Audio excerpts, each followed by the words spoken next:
নমস্কার, আমি নিবেদিতা। আজ আমি আপনাদেরকে শোনাচ্ছি শ্রী শরদিন্দু বন্দ্যোপাধ্যায়ের একটি গোয়েন্দা কাহিনী। কাহিনীটি আমি কয়েকটি পর্বে পাঠ করছি। নাম পথের কাঁটা। ব্যোমকেশ খবরের কাগজখানা সযত্নে পাঠ করিয়া টেবিলের একপাশে রাখিয়া দিল। তারপর চেয়ারে হেলান দিয়া বসিয়া অন্যমনস্কভাবে জানালার বাহিরে তাকাইয়া রহিল। বাহিরে কুয়াশাবর্জিত ফাল্গুনের আকাশে সকালবেলার আলো ঝলমল করিতেছিল। বাড়ির তেতলার ঘর কয়টি লইয়া আমাদের বাসা।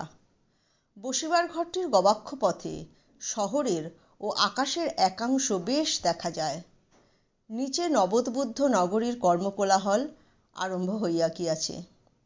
হ্যারিসন রোডের উপর গাড়ি, মোটর, ট্রামের ছুটোছুটি ও ব্যস্ততার অন্ত নাই। আকাশেও এই চাঞ্চল্য কিয়ৎ পরিমাণে প্রতিফলিত হইয়াছে। চড়াই পাখিগুলো অনাবশ্যক কিচিমিচি করিতে করিতে আকাশে উড়িয়া বেড়াইতেছে। তাহাদের অনেক ঊর্ধ্বে একঝাঁক পায়রা কলিকাতা শহরটাকে নিচে ফেলিয়া যেন সূর্যলোক পরিক্রমণ করিবার আশায় ঊর্ধ্ব হইতে আরও ঊর্ধ্বে উঠিতেছে। বেলা প্রায় 8টা। প্রভাতী চা ও জলখাবার শেষ করিয়া আমরা দুইজন অলসভাবে সংবাদপত্রের পৃষ্ঠা হইতে বহির্জগতের বার্তা গ্রহণ করিতেছিলাম। ব্যোমকেশ জানলার দিক হইতে চক্ষু ফিরাইয়া বলিল, কিছুদিন থেকে কাগজে একটা মজার বিজ্ঞাপন বেরুচ্ছে, লক্ষ্য করেছ? আমি বললাম, না, বিজ্ঞাপন আমি পড়ি না। ভ্রু তুলিয়া একটু বিস্মিতভাবে ব্যোমকেশ বলিল, বিজ্ঞাপন পড়ো না? তবে পড়ো কি? খবরের কাগজে সবাই যা পড়ে তাই পড়ি, খবর।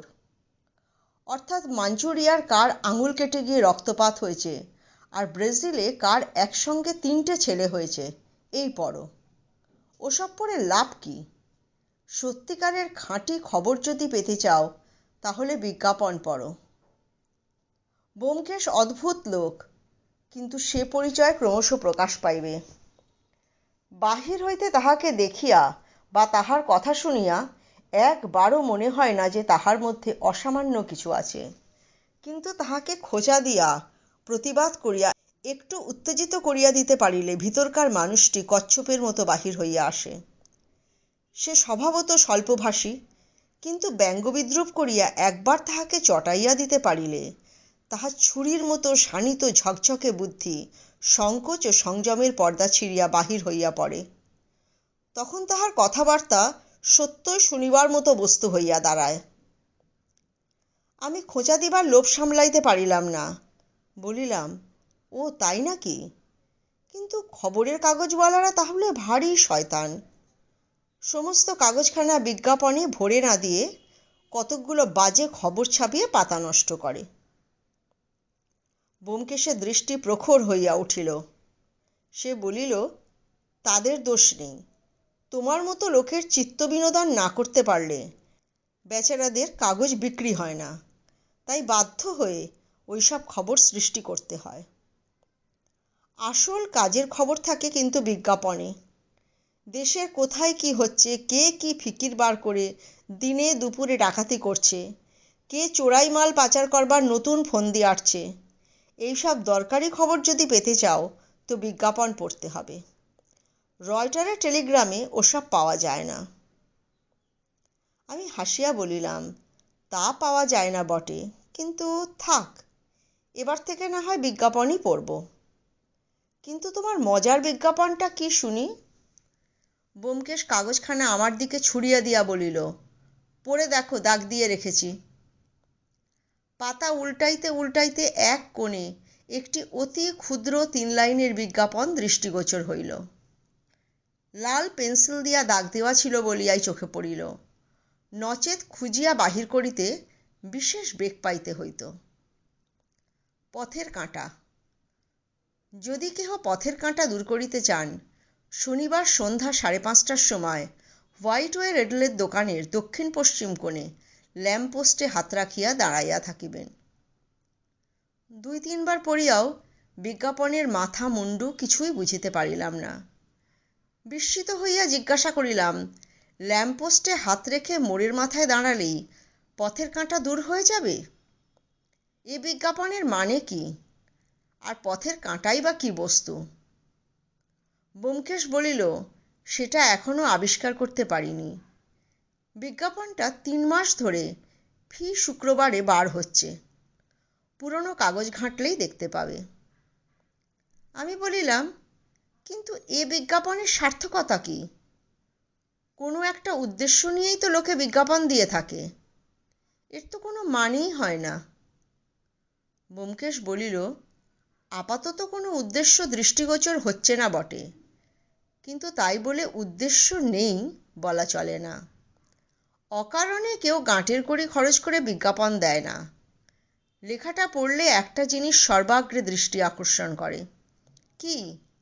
যে ব্যক্তি বিজ্ঞাপন দিয়েছে তার আত্মগোপন করবার চেষ্টা। প্রথমত দেখো, বিজ্ঞাপনে কোনো নাম নেই। অনেক সময় বিজ্ঞাপনে নাম থাকে না বটে, কিন্তু খবরের কাগজের অফিসে খোঁজ নিলে নাম ধাম সব জানতে পারা যায়। সেরকম বিজ্ঞাপনে বক্স নম্বর দেওয়া থাকে, এতে তা নেই। তারপর দেখো, যে লোক বিজ্ঞাপন দেয় সে জনসাধারণের সঙ্গে কোনো একটা কারবার চালাতে চায়। এক্ষেত্রেও তার ব্যতিক্রম হয়নি। কিন্তু মজা এই যে এ লোকটি নিজে অদৃশ্য থেকে কারবার চালাতে চায়। বুঝতে পারলুম না। আচ্ছা, বুঝিয়ে বলছি, শোনো। যিনি এই বিজ্ঞাপন দিচ্ছেন তিনি জনসাধারণকে ডেকে বলছেন, ওহে, তোমরা যদি পথের কাঁটা দূর করতে চাও তো অমুক সময় অমুক স্থানে দাঁড়িয়ে থেকো। এমনভাবে দাঁড়িয়ে থেকো যাতে আমি তোমাকে চিনতে পারি। পথের কাঁটা কি পদার্থ সে তর্ক এখন দরকার নেই, কিন্তু মনে করো তুমি ওই জিনিসটা চাও। তোমার কর্তব্য কি? নির্দিষ্ট স্থানে গিয়ে ল্যাম্পপোস্ট ধরে দাঁড়িয়ে থাকা। মনে করো তুমি যথাসময়ে সেখানে গিয়ে দাঁড়িয়ে রইলে। তারপর কি হলো? কি হলো? শনিবার বেলা 5:30টার সময় ওই জায়গায় কীরকম লোকসমাগম হয় সেটা বোধহয় তোমাকে বলে দিতে হবে না। এদিকে হোয়াইটওয়েল এডল, ওদিকে নিউ মার্কেট, চারিদিকে গোটা 5-6 সিনেমা হাউস।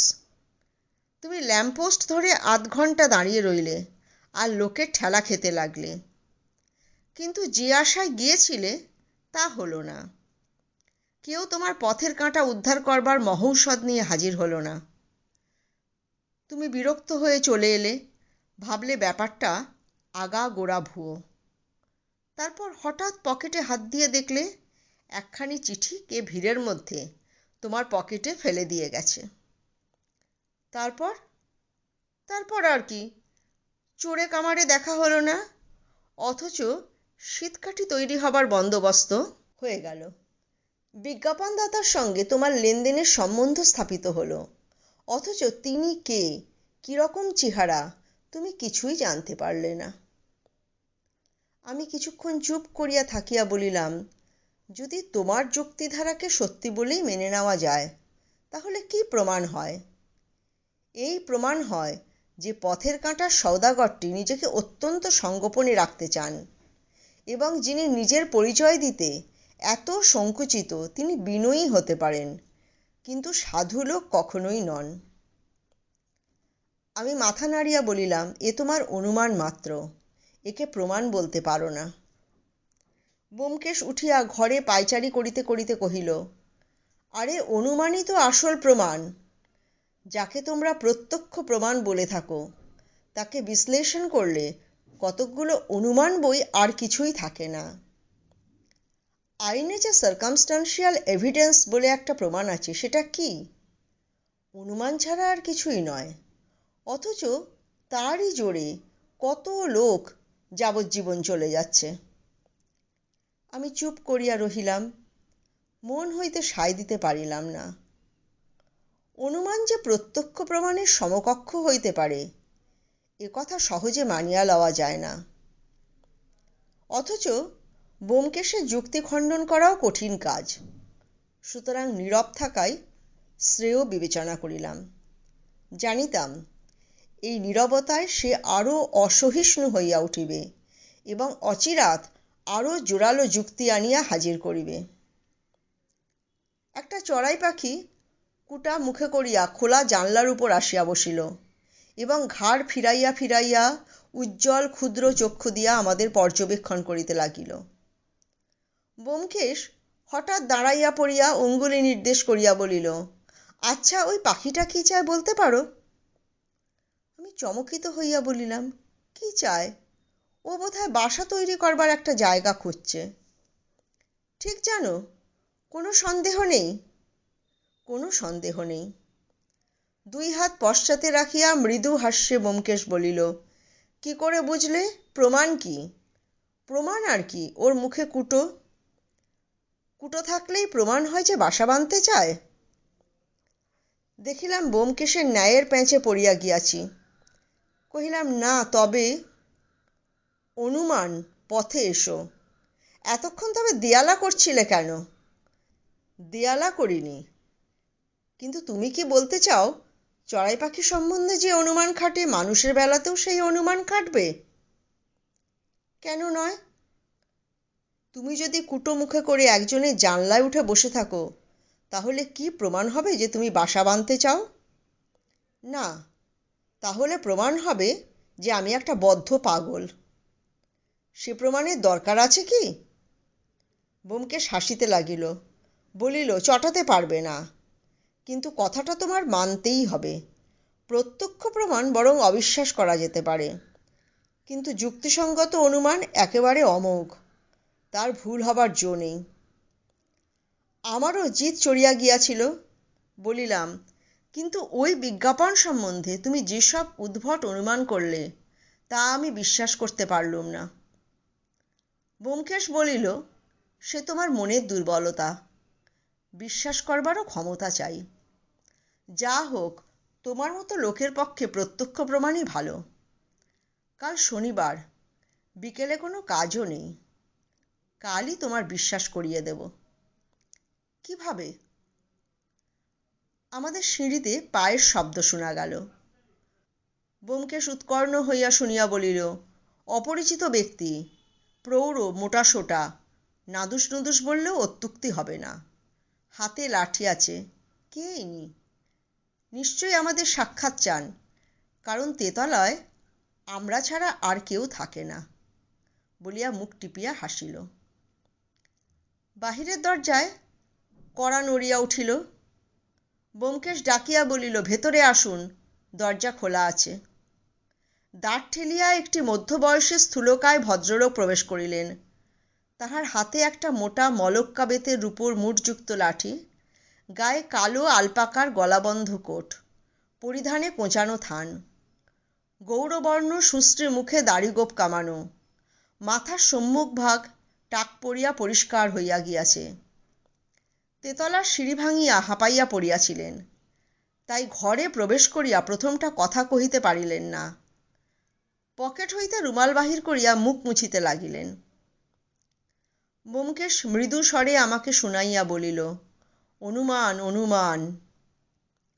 আমি নীরবে তাহারই শ্লেষ হজম করিলাম, কারণ এক্ষেত্রে আগন্তুকের চেহারা সম্বন্ধে তাহার অনুমান যে বর্ণে বর্ণে মিলিয়া গিয়াছে, তাহাতে সন্দেহ নাই। ভদ্রলোকটি দম লইয়া জিজ্ঞাসা করিলেন, ডিটেকটিভ ব্যোমকেশবাবু কার নাম?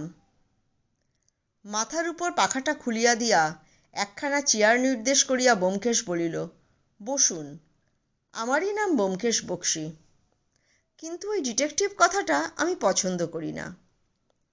আমি একজন সত্যান্বেষী। যা হোক, আপনি বড় বিপন্ন হয়েছেন দেখছি। একটু জিরিয়ে ঠান্ডা হয়ে নিন, তারপর আপনার গ্রামোফোন পিনের রহস্য শুনব। ভদ্রলোকটি চেয়ারে বসিয়া পড়িয়া ফ্যাল ফ্যাল করিয়া ব্যোমকেশের মুখের পানে তাকাইয়া রহিলেন। আমারও বিস্ময়ের অবধি ছিল না। এই প্রৌঢ় ভদ্রলোকটিকে দেখিবা মাত্র তাহাকে গ্রামোফোন পিন রহস্যের সঙ্গে সংশ্লিষ্ট করা কিরূপে সম্ভব হইল, তাহা একেবারেই আমার মস্তিষ্কে প্রবেশ করিল না। ব্যোমকেশের অদ্ভুত ক্ষমতার অনেক দৃষ্টান্ত দেখিয়াছি, কিন্তু এটা যেন ভোজবাজির মতো ঠেকিল।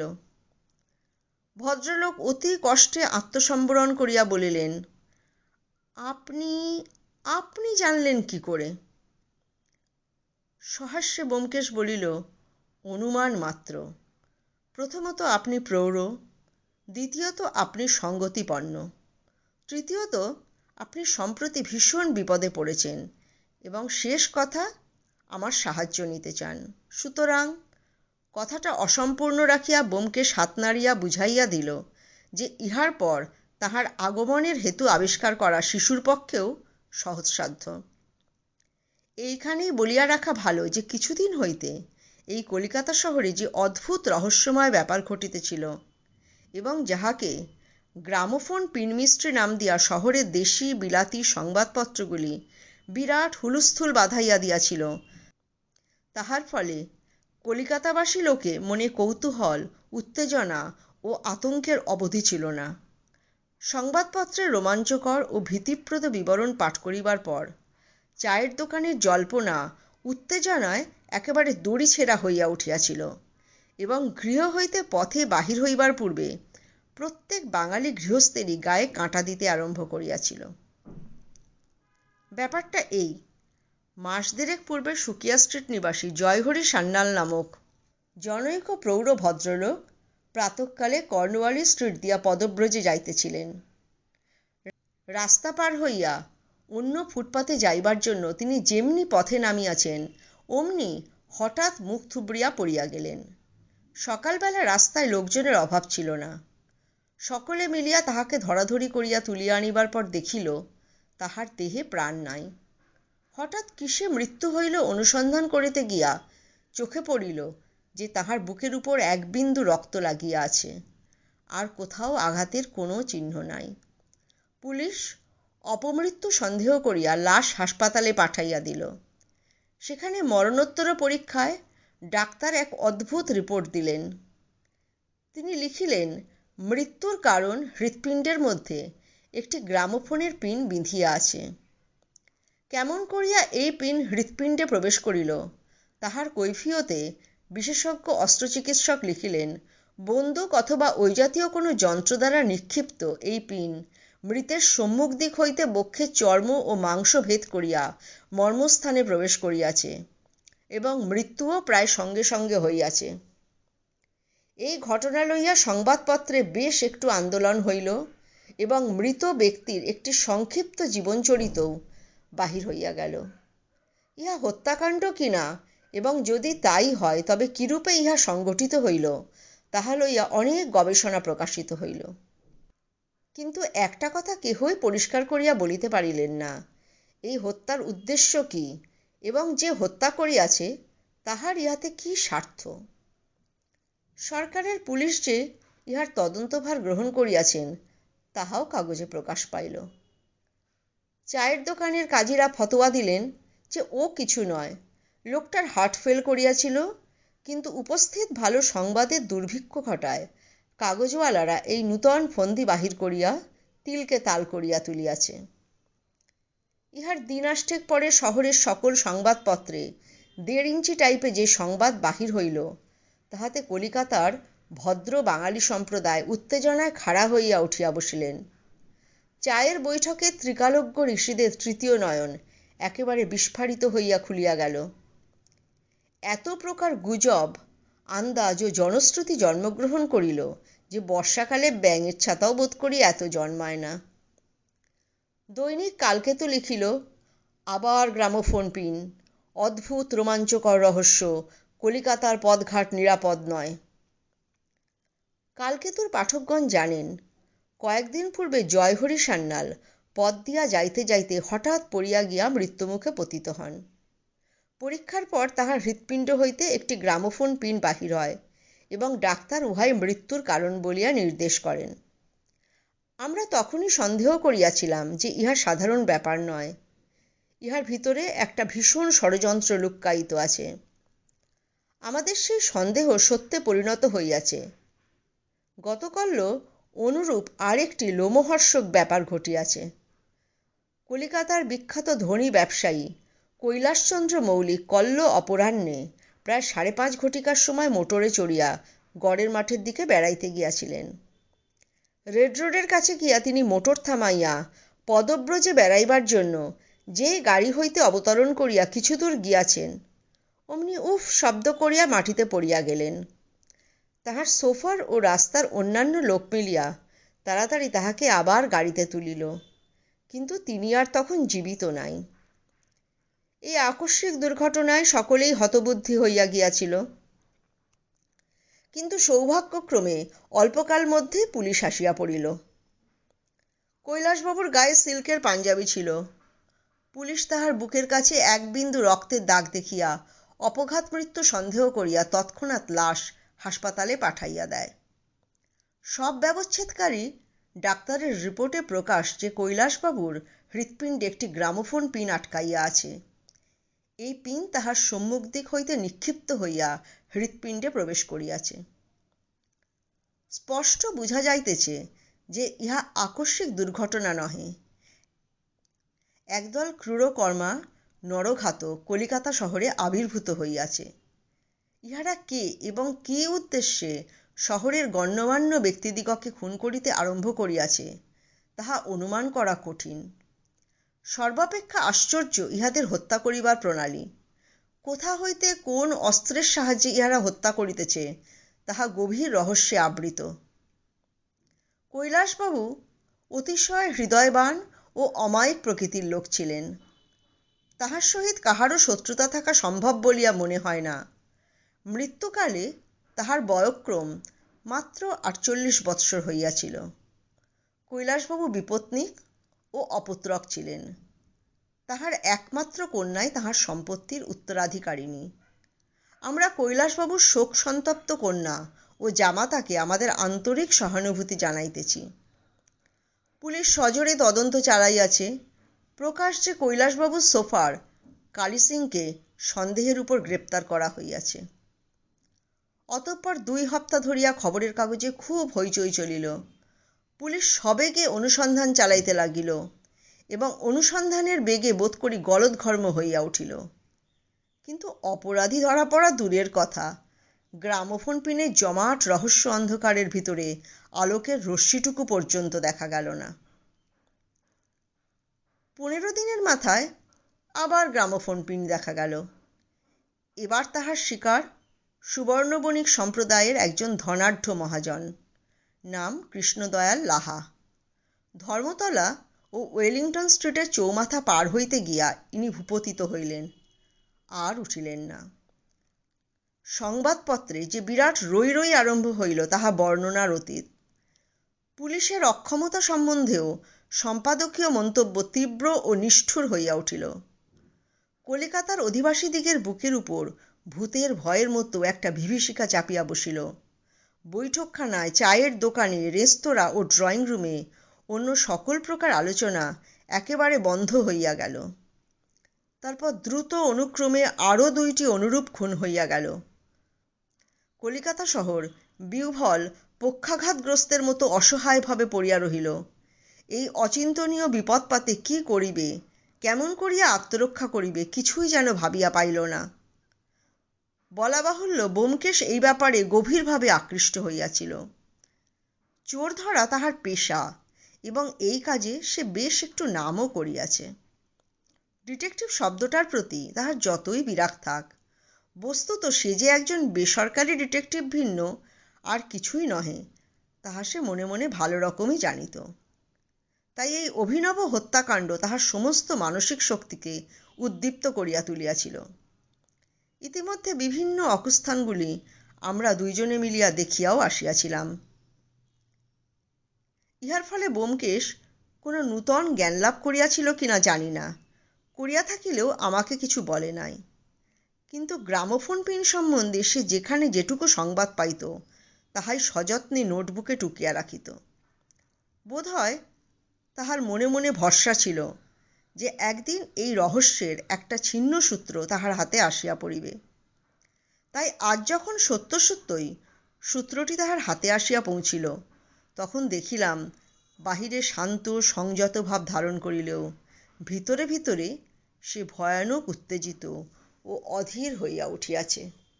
খুব শীঘ্রই এর 2য় পর্বটি আমি আপনাদের শোনাব। ধন্যবাদ।